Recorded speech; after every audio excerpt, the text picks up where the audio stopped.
మన చిన్నప్పుడు నులక మంచాలు, నవారా మంచాలు, పైపుల మంచాలు, ఎప్పుడో ఎక్కడో చెక్క మంచాలు అంటే డబల్ కాట్స్ చూసేవాళ్ళం కానీ ఇన్ని మోడల్స్ చూడలేదు కదా. ఆ కాలంలో ఇలాంటి మోడల్స్ అన్ని కూడా సినిమాలలో చూసేవాళ్ళమే కానీ డైరెక్ట్ గా ఎప్పుడూ చూడలేదు. కానీ ఇప్పుడేమో ఒక షాప్ లో ఉన్న మోడల్ ఇంకో షాప్ లో లేదు అన్నట్లుగా రకరకాల మోడల్స్ వచ్చేసాయి. ఇక్కడ మా వాళ్ళు అయితే ఫుల్ ఎంజాయ్ చేస్తున్నారు. అదొక కారు, అది వాళ్ళ బెడ్రూమ్ లో ఉండే బెడ్ అన్నట్టు ఫీల్ అయిపోయి మస్తు ఎంజాయ్ చేస్తున్నారు. మేమైతే ఒక మంచం చూడడానికి వచ్చామన్నమాట.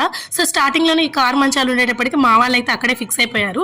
పిల్లలు కొంచెం పెద్ద అవుతున్నారు కదా, బంక్ బెడ్ ఎంజాయ్ చేస్తారేమో నేను బంక్ బెడ్ చూడడానికి వచ్చాము. రేట్లు మాత్రం ఆకాశానికి అంటుతున్నాయి. ఆ కార్ బెడ్ కావాలని ఒకటే గోల. పిల్లలు ముచ్చట పడుతున్నారు కదా కొనిద్దామంటే అదేమి 1000-2000 రావట్లేదు. దాని పక్కన ఒక 0 పెడితే కానీ కొనేలాగలేము. నేను గుంటూరులో హాస్టల్లో చదువుకునేటప్పుడు మాకు బంక్ బెడ్స్ ఉండేటివి. సో భలే ఎంజాయ్ చేసాము. మీలో ఎంత మందికి బంక్ బెడ్ ఎక్స్పీరియన్స్ ఉంది, లేదా ఎవరికి బంక్ బెడ్ అంటే ఇష్టము కమెంట్ చేయండి. ఇక్కడ చూసారా, ఈ బెడ్ అయితే ఎంత మంది వచ్చి మా వాళ్ళలాగా ఎక్కి తొక్కారో, విరిగిపోయింది. Thank you so much for watching. Please do like, share and subscribe.